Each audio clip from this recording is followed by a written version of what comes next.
GB පටකවල ස්නායු පටකය ගැන. එතකොට මම මේ ඇඳලා දීලා තියෙන්නේ ස්නායු පටකයක දැනුම් මේකකය වෙච්ච ස්නායු සෛලයක්. එහෙම නැත්නම් අපි කියනවා නියුරෝනයක් කියලා. එහෙමනම් ස්නායු පටකයේ දැනුම් මේකකය මොකද්ද? නියුරෝනය. ස්නායු පටකය. හරි. එතකොට මේ ස්නායු පටකයට තව අවයව කීපයක් එකතු වෙලා මොළය සහ සුසුම්නාව ශීර්ෂකය මස්තිෂ්කය අනුමස්තිෂ්කය එකතු වෙලා හැදිලා තියෙනවා මොකද්ද? ස්නායු පද්ධතිය කියලා එකක්. එතකොට 6 වෙනි පාඩමේදී අපි ඒ ගැන තව ටිකක් සවිස්තරාත්මකව කතා කරමු. එතකොට ඒකේ තියෙනවා පර්යන්ත ස්නායු පද්ධතිය කියලා එකක් තියෙනවා, මධ්‍යම ස්නායු පද්ධතිය කියලා එකක් තියෙනවා. ඒක ලොකු ප්‍රොසෙස් එකක්. එතකොට ඒක අපි 6 වෙනි පාඩමේදී ඒ ගැන සවිස්තරාත්මකව කතා කරමු. එතන මේ තියෙන ස්නායු පටකයේ දැනුම් මේකකේ නියුරෝනය. දැන් මේක බැලුවම ඔයගොල්ලෝ පේනවා ඇති මේක සෛලයක්. එතකොට මේ සෛලයේ සුපුරුදු පරිදිම සෛල දේහයක් තියෙනවා. මෙයාට අපි කියනවා සෛල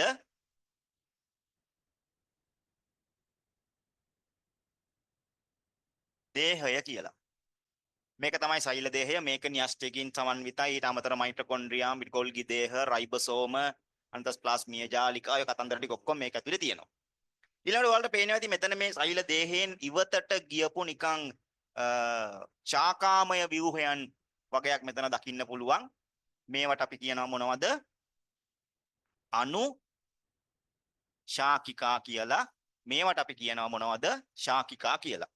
එතකොට මේවා තමයි ගිහිල්ලා සංවේදන අවයවයන් වල තියෙන පටකත් එක්ක ජොයින් වෙලා තියෙන්නේ. ඊළඟට මෙතන ඔයගොල්ලන්ට පේනවා දිග නැට්ටක් වගේ ව්‍යුහයක් තියෙනවා. මේකට අපි කියනවා අක්ෂණය කියලා. මේකට අපි කියනවා අක්ෂණය. මේ අක්ෂණය වටේට ඔයගොල්ලන්ට පේනවා ඇති කිසියම් ව්‍යුහයක් තියෙනවා. මේ ව්‍යුහයෙන් මේ අක්ෂණය සම්පූර්ණයෙන්ම ආවරණය වෙලා තියෙන්නේ.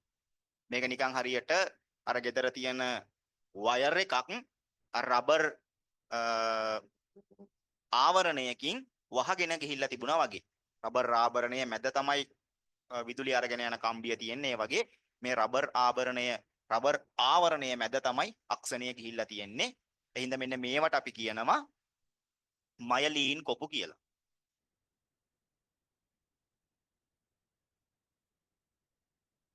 මයලීන් කොපු. එතකොට මේ මයලීන් කොපු මේක වටේ පිහිටීම සඳහාත් හේතුවක් තියෙනවා. ඊළඟට මයලීන් කොපුවක් තවත් කොපුවක් එක්ක සෙට් වෙන තැන චූටි ගැටයක් වගේ තියෙනවා. මෙන්න මේවට අපි කියනවා රැන්වියර් ගැට කියලා. මොනවද කියන්නේ? රැන්වියර් ගැට. ඊළඟට මේ අග ඔයගොල්ලෝ පේන්නේ නැති නිකන් විහිදිලා ගිය ව්‍යුහයක් තියෙනවා. මේ විහිදිලා ගියපු ව්‍යුහයට අපි කියනවා උපාගම කුඩුම්බිය. එහෙම නැත්නම් මේකට අපි කියනවා සයිනැප්ස් එක කියලා. හරි. එතකොට දැන් මේ නියුරෝනයක් ගත්තාම මේකේ සිදුවෙන ක්‍රියාවලිය ගැන කතා කරොත් එහෙම අපි හිතමු මේ කොටස් කොහේ හරි ඉන්ද්‍රියකට සම්බන්ධ වෙලා තියෙනවා. එතකොට අපේ ශරීරයේ සංවේදනයන් ප්‍රතිග්‍රහණය කිරීම සඳහා අපේ ළඟ තියෙන අවයවයන් කිහිපයක් මොනවද? ඇස, දිව, කන, ඊළඟට නාසය, මේ ශරීරය පුරා තියෙන සම. අපි හිතමුකෝ හම කියලා. එතකොට මේ හමේ මෙන්න මේ අනුශාකිකා ව්‍යාප්ත වෙලා තියෙන්නේ. එතකොට අපි හිතමුකෝ මෙන්න මේ හරියට හම සම්බන්ධ වෙලා තියෙනවා කියලා. එතකොට අපේ හම ස්පර්ශ කරොත් අපි හිතමු මෙතනට ඇවිල්ලා මදුරුවෙක් රාත්‍රී කාලයේදී දැන් ලේ බොන්න ඔන්න හම විදින්න කොටහෙන් පොඩ්ඩක් දිග අරගෙන සෙට් වෙනවා හම විදින්න. එතකොට මේ විදින්න පටන් ගත්තාම මේ සමට මේ සංවේදනයන් දැනෙනවා. එතකොට දැන් තාම මොලේ දන්නේ මදුරුවා විදිනවා කියලා. ඒ රසායනික වෙනස් වීම හින්දා හැමේ තියෙන ඒ පටක කොටස තුල සිදුවෙන පටක තරලයේ සිදුවෙන වෙනස් වීම හින්දා ඒ වෙනස් වීම මෙන්න මේ අනුශාකිකා වලින් ප්‍රතිග්‍රහණය කරගන්නවා. ඒ ප්‍රතිග්‍රහණය කරගත්ත දත්ත ටික එහෙනම් අපි කියන එකට සංවේදනයන් මේ අනුශාකිකා හරහා නියුරෝනේ සෛල දේහය වෙතට සම්ප්‍රේෂණය කිරීම කරනවා. සෛල දේහයෙන් මේ සම්ප්‍රේෂණය වෙච්ච මේ ලබාගත් සංවේදනයන් ටික විද්‍යුත් සංඥාවක් බවට පරිවර්තනය කරලා මේ අක්ෂණය හරහා යවනවා. අක්ෂණය හරහා යවනවා. මෙතනට සම්බන්ධ වෙලා තියෙනවා තවත් නියුරෝනයකම උපාගම කුඩුම්බියක්. හැබැයි මේ උපාගම කුඩුම්බිය මෙයත් එක්ක ටච් වෙලා තියෙන්නේ නැහැ. මේ අතර ગેප් එකක් තියාගෙන තමයි මේ දෙන්න සම්බන්ධ වෙලා තියෙන්නේ. දැන් උදාහරණයක් විදිහට ගත්තොත් එහෙම අපේ සමහර තාක්ෂණික ෆෝන් තියෙනවා, ෆෝන් වල තියෙනවා, ඒකේ තියෙනවා මේ එයා ගෙස්චර් කියලා ඔප්ෂන් එකක්. ඒ කියලා කියන්නේ ෆෝන් එකේ ස්ක්‍රීන් එක ටච් කරන්නම ඕනේ නැහැ. ස්ක්‍රීන් එක ටච් කරන්න ඕනේ නැහැ. මේ ඇඟිල්ල තද කරන කොට මේ වාතයේ සිදුවෙන තෙරපීම ස්ක්‍රීන් එකට අර පීසර් ඉලෙක්ට්‍රික් මේ කන්ඩක්ට් එකට අල්ල ගන්න පුළුවන්. එතකොට එයා තේරුම් ගන්නවා ටච් කරා කියන එක. එතකොට ටච් කරනකොට හරියටම ස්ක්‍රීන් එකයි අපේ ඇඟිල්ලයි ටච් වෙන්නේ නැහැ. එහෙම ෆෝන් තියෙනවනේ එයා ගෙස්චර් මොඩ් එක තියෙන ෆෝන්. සමහර ෆෝන් නම් තියෙනවා මොකද කරන්න ඕන? ඒක ටච් කරන්න නෑ මොකද කරන්න ඕන? ඇඟිල්ලෙන් අනින්න ඕන. සමහර ටච් ෆෝන් අපේ ගෙදර ඔය අත්තම්මලා සීයලා මාමලා නැන්දලා ගාව තියෙන සමහර ෆෝන් අනින්න ඕන. එහෙම කරලවත් ෆෝන් එක ටච් වෙන්නේ නෑ. මේ කතා කරන්නේ ඒ ටච් කිරිල්ල ගැන නෙවෙයි. මම මේ කතා කරන්නේ අර එයා ගෙස්චර් ටච් එක ගැන. එතකොට ඒ එයා ගෙස්චර් ටච් එක වගේ එකක් තමයි මෙතන වෙන්නේ. එහෙම එකක් නෙවෙයි. ඒ වගේ එකක්. එතකොට මෙතනදී මේ උපාගම කුඩුම්බියේ මේ ව්‍යුහයත් ඊළඟ නියුරෝනයේ උපාගම කුඩුම්බියේ ව්‍යුහයත් දෙන්න එකිනෙක ස්පර්ශ වෙන්නේ නැහැ. ඒක ටිකක් ලොකු කරලා ඇන්දොත් මෙන්න තියෙනවා එක උපාගම කුඩුම්බියක්. මෙයා මෙන්න තියෙනවා අනිත් එක්කෙනාගේ. දැන් මොකද වෙන්නේ? මෙහෙන් ගත්ත සංවේදනය විද්‍යුත් සංඥාවක් බවට පරිවර්තනය කරලා මේ අක්ෂණය දිගේ මෙන්න මෙතෙන්ට එනවා. ඇවිල්ලා මෙන්න මේ හරියට එනවා. මෙන්න මෙතෙන්ට එනවා. මේ හරිය තියෙන විශේෂ සෛල සමූහයක් විසින් මේ විද්‍යුත් සංඥාව නැවත රසායනික සංඥාවක් බවට එහෙම නැත්නම් රසායනික ද්‍රව්‍යයක් බවට පරිවර්තනය කරනවා. එහෙම රසායනික ද්‍රව්‍යයක් බවට පරිවර්තනය කරලා මෙතනින් එළියට දානවා. මෙතනින් එළියට දැම්මහම ඊළඟ නියුරෝනයේ උපාගම කුඩුම්බියේ තියෙනවා මේ රසායනික ද්‍රව්‍ය ප්‍රතිග්‍රහණය කරගන්න පුළුවන් ව්‍යුහයක්. මේක තව ටිකක් මලුකු කරලා ඇන්දොත් මෙන්න තියෙනවා උපාගම කුඩුම්බියේ කොටස, මෙන්න තියෙනවා ඊළඟ එක්කෙනා, මෙතන තියෙනවා තවත් සුවිශේෂී ව්‍යුහයක්. මෙතනින් එළියට මුදා හරින රසායනික සංයෝගය මෙයාට ප්‍රතිග්‍රහණය කරගන්න පුළුවන්. රිසිප්ටර් එකක්. මේ රිසිප්ටර් එකෙන් මේක ඇතුළට දාගෙන නැවතත් ඒ රසායනික සංයෝගය විද්‍යුත් සංඥාවක් බවට පරිවර්තනය කරලා ඊළඟ නියුරෝනේ දේහයට යවලා ඒකෙන් ආය අක්ෂණයේ දිගේ හොම දිගට යවනවා. එතකොට මේක අවසානයේදී ළඟා වෙන්නේ එක්කෝ මොළයට, එක්කෝ සුසුම්නාවට, එක්කෝ සුසුම්නා ශීර්ෂකයට. ඔය මස්තිෂ්කයට. ඔය ටිකට ඔක යනවා. එතකොට එතනින් මොකද්ද වෙන්නේ කියන එක අපි 6 වෙනි පාඩමේදී කතා කරමු. එතකොට මේක තමයි ස්නායු පටකයක සිද්ධ වෙන ක්‍රියාකාරීත්වය. එතකොට මේ අක්ෂණයේ දිගේ මේ විද්‍යුත් සංඥාව සම්ප්‍රේෂණය කිරීමේ වේගය වැඩි කරන්න තමයි මේ මයලීන් කොපු මේක වටේට පිහිටලා තියෙන්නේ. මේක නිකන් හරියට අක්ෂණය ඉන්සියුලේටර් කරා එහෙම නැත්නම් පරිවරණය කරා හා සමාන ක්‍රියාවලියක් තමයි මේක ඇතුලේ වෙන්නේ. පැහැදිලිද? සාමාන්‍යයෙන් අපේ මොළය සම්පූර්ණයෙන්ම ක්‍රියා කරන්නේ මොන වගේන්ද? නියුරෝන වලින්. සාමාන්‍ය විද්‍යාඥයෝ ගණන් බලලා තියෙනවා සාමාන්‍යයෙන් අපේ මොළය ඇතුලේ නියුරෝන බිලියන 86ක් විතර තියෙනවා කියලා. 80ක් 85ක් 90ක් අතර ප්‍රමාණයක් තියෙනවා කියලා. මේ නියුරෝන බිලියන 80න් එහෙම නැත්නම් මේ 85න් තමයි අපි කරන හැම දෙයක්ම මොළේ භාවිතා කරලා කරන හැම දෙයක්ම පාලනය කරන්නේ. එතකොට නිකන් හිතලා බලන්න ළමයි අපි මේ කරන හැම දෙෙම අපි අභ්‍යන්තරව කරන දේවල්, බාහිරව කරන දේවල්, ඒතර බාහිරෙන් අපි ගන්න සංවේදනයන් මේ හැම දෙෙම අපේ ශරීරයත් එක්ක කෝඩිනේට් වෙන්නේ, සම්බන්ධීකරණය වෙන්නේ එක්කෝ විද්‍යුත් සංඥා විදිහට, එක්කෝ රසායනික සංඥා විදිහට. අපි ආහාරයක් රස කර කනවා. මොකද වෙන්නේ?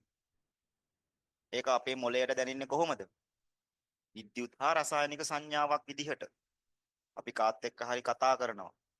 ඒ කටහඬවල් අපිට ඇහෙන්නේ විද්‍යුත් හා රසායනික සංඥා විදිහට අපි අපේ දෙමාපියන්ට ආදරේ නේ. එතකොට ආදරය කියන එක අපිට දැනෙන්නේ කොහොමද? විද්‍යුත් හා රසායනික සංඥා විදිහට. දුක, වේදනාව, සතුට, බඩගින්න, සංවේදනයන්, ස්පර්ශයන්, මතකය, බුද්ධිමත්භාවය මේ හැම දෙෙම මොනවද? විද්‍යුත් හා රසායනික සංඥා. එතකොට දැන් උදාහරණයක් විදිහට ගත්තොත් අපි මොනවා හරි දෙයක් දකිනව නම් අපි හිතමු යම්කිසි දෙයකට අපි දෙයක් දැක්කා කියලා. අපි ඒ දෙයට ආස හිතුණා. එතකොට ඇත්තට මොකක්ද ඒක? ඒක අපි මොළයට දැනුණ අපේ ස්නායු පද්ධතියට දැනිච්ච මොකක්ද? මධ්‍යම ස්නායු පද්ධතියට දැනිච්ච රසායනික සහ විද්‍යුත් සංඥාවල ප්‍රතිඵලයක්. එතකොට අපි මේ ලෝකයේ දකින්න විදිහ ඇත්තරම අපි මේ ලෝකයේ දකින්නේ ඇත්තරම තියෙන විදිහටමද? එතකොට ඒක පුද්ගලයාගෙන් පුද්ගලයාට වෙනස් වෙන්න පුළුවන්. එතකොට මේ උපාගම කුඩුම්බිය හරහා වෙන මේ සයිනැප්ස් එකට මෙතෙන්ද ආපු විද්‍යුත් සංඥාව මෙතනින් එහෙට යන්නේ මේ අවකාශය ගමන් කරන්නේ රසායනික සංඥාවක් විදිහට. ඒක එතනින් අරගෙන ආපහු කන්වර්ට් කරනවා කාටද? විද්‍යුත් සංඥාවක් විදිහට. එතකොට මේ ලෝකේ හරි පුදුමයි. මේ ලෝකේ හරි පුදුමයි. ඒකයි අපේ අර ශාස්ත්‍රවරණන් වහන්සේ බුදුරජාණන් වහන්සේ කිව්වා අපි මේ දකින හැමදේම මොනවද? මායාවක්. අපි ඇත්ත නෙමෙයි දකින්නේ. අපේ ඇහැ විසින් අපිව මොකද කරන්නේ? රවට්ටනවා. අපේ කන විසින් අපිව රවට්ටනවා. අපේ දිව විසින් අපිව රවට්ටනවා. අපේ සම විසින් අපිව රවට්ටනවා. සරලවම කිව්වොත් අපි අපිවම රවට ගන්න. මොක තමයි ඇත්ත.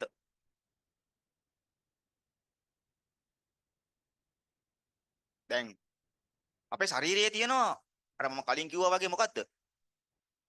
එන්ඩෝකැලබනොයිඩ් පද්ධතිය කියලා එකක්. මේ එන්ඩෝකැලබනොයිඩ් පද්ධතියෙන් කරන්නේ මොකක්ද? අපේ ඇඟට දුකක්, වේදනාවක්, සාංකාවක් වගේ දේවල් ආවහම ඒවා අනිත් පැත්ත හරවනවා. ඒ කියන්නේ අපි හැමතිස්සෙම සතුටෙන් තියන්න, අපේව සාමකාමීව තියන්න, අපිව හිනස්සවන්න, මේ සරලවම කිව්වොත් අපිව කූල් කරන්න මේ එන්ඩෝකැලබනොයිඩ් පද්ධතිය මැදිහත් වෙනවා. එයා මෙන්න මෙතෙන්ට මැදිහත් වෙනවා. එතකොට අපේ කට්ටිය මොකද කරන්නේ? මේක පාවිච්චි කරන. දැන් මේක දිගටම පාවිච්චි කරොත් මොකද වෙන්නේ? ශරීරේ අපිට උපතින්ම ලැබුණු එන්ඩෝකැලබනොයිඩ් පද්ධතිය ක්‍රියාකාරීත්වය අඩපණ වෙනවා. එයා හිතනවා මම මොකටද දැන් වෙන කෙනෙක් ඉන්නේ? එයාම කරගත්ත දේ. දැන් මේක ඇඟේ නැති වුණාම මොකද වෙන්නේ? මෙයාව ඕන. ඒතර අරයා දෙනවද? එයා දෙන්නේ නැහැ. එයා නැති වෙනකොට විතරයි මාව. මම මොකටද දෙන්නේ? කරගත්තා වේ. එතකොට මොකද කරන්නේ? අන්න ඇබ්බැහි වීම. අන්න ඇබ්බැහි වුණා. එහෙම තමයි ඇබ්බැහිය නිර්මාණය වෙන්නේ. එතකොට ඇබ්බැහි වෙන්න මොකද වෙන්නේ? තව ඔක ගන්නවා. තව ඔක ගන්න. එළියෙන් ලැබෙන හැම සංඥාවක්ම හැම සංවේදනයක්ම අපේ මොළයේ තේරුම් ගන්නේ අනිත් පැත්තට. ඒකයි කියන්නේ ඔය ගංජා ගහන්නේ උන් මනෝ ලෝකවල ඉන්නවා කියලා. සිහින ලෝකවල උන් ඉන්නේ. උන්ට මතු පිට පොළවේ යථාර්ථය තේරුම් ගන්න බෑ. උන් ඉන්නේ සිහින ලෝකවලම තමයි. ඒතර මේක දිගටම ගෙන ගන්න මොකද වෙන්නේ අවසානයේදී? අවසානයේදී පිස්සෙක් වෙනවා. එතකොට මේ පුද්ගලයා හිතන්නේ, කටයුතු කරන්නේ, වැඩ කරන්නේ සාමාන්‍ය පුද්ගලයෙක්, සාමාන්‍ය ජීවියෙක් ක්‍රියාත්මක වෙන විදිහට නෙවෙයි. අන්න ඔය වගේ තියෙන අහිතකර බලපෑම්. ඒ වගේ තියෙන අහිතකර බලපෑම්. ඉතින් විද්‍යාව දන්න ළමයි මේවා අපි කියලා දෙනවා. ඒකට ඒගොල්ලෝ තේරුම් ගන්නවා. ඔයාලගේ අඳුරන යාළුවෝ හරි කවුරු හරි ඉන්නවා නම් මේවට ෆලෝ කරන කට්ටිය යථාර්ථය පැහැදිලි කරලා දීලා ඒකෙන් ගලව ගන්න. ඒක තමයි ඒගොල්ලෝ වෙනුවෙන් කරන්න පුළුවන් ලොකුම උදව්. මේවා ඇත්තටම ශරීරයට අහිත කරයි. කවුරු මොනවා කිව්වා. දැන් ඔයගොල්ලෝ හොඳටම තේරුම් ගන්න පුළුවන් මේකෙන් මොකක්ද වෙන්නේ කියන එක. පැහැදිලිද? ඒ නිසා තමයි ඔයාලට 10 වසරේදී 11 වසරේදී මේ විද්‍යාව විෂය උගන්වන්නේ. විද්‍යාව විෂය උගන්වන එකේ බලාපොරොත්තුව මේම නියුරෝනයක් තියෙනවා, මේකේ උපාගම කුඩුම්බයක් තියෙනවා, මේකෙන් මේක පිටත් වෙනවා, මෙහෙම පිටත් වෙනවා කියන එකම නෙවෙයි. ඊට එහා දේවල් ඔයගොල්ලෝ ඉගෙන ගන්න ඕන සමාජය තුල. ඒ නිසා අපි විද්‍යාව, මම විද්‍යාව උගන්වන්නේ ඔයගොල්ලන්ට සමාජ දැනුමත් එක්ක.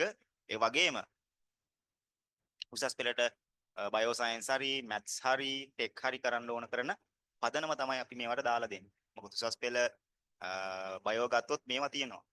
ඊළඟට මැත්ස් ගත්තොත් මැත්ස් වලට ෆිසික්ස් පාර්ට් එකයි කෙමිස්ට්‍රි පාර්ට් එකකුයි තියෙනවා. ඒතකොට ඒකත් ඕගොල්ලෝගේ විද්‍යාව පොතේ වලින් තමයි පදනම හැදෙන්නේ. ටෙක් ගත්තොත් ටෙක් වල අනිවාර්යයෙන්ම කරන්න ඕන සබ්ජෙක්ට් එකක් තමයි SFT. SFT වල 90%ක්ම තියෙන්නේ ඕගොල්ලෝ දැන් විද්‍යාව පාඩමේ ඉගෙන ගන්න කොටස් තව ටිකක් ඇඩ්වාන්ස් වෙලා. ඒ හින්දා අපේ අරමුණ වෙන්න ඕන විභාගෙට ලියලා මේක ඒකක් ලියා ගන්න එක නෙමෙයි මේකේ ඇත්තටම වෙන කතාන්දරේ මොකක්ද කියන එක තේරුම් ගන්න එක. හරි?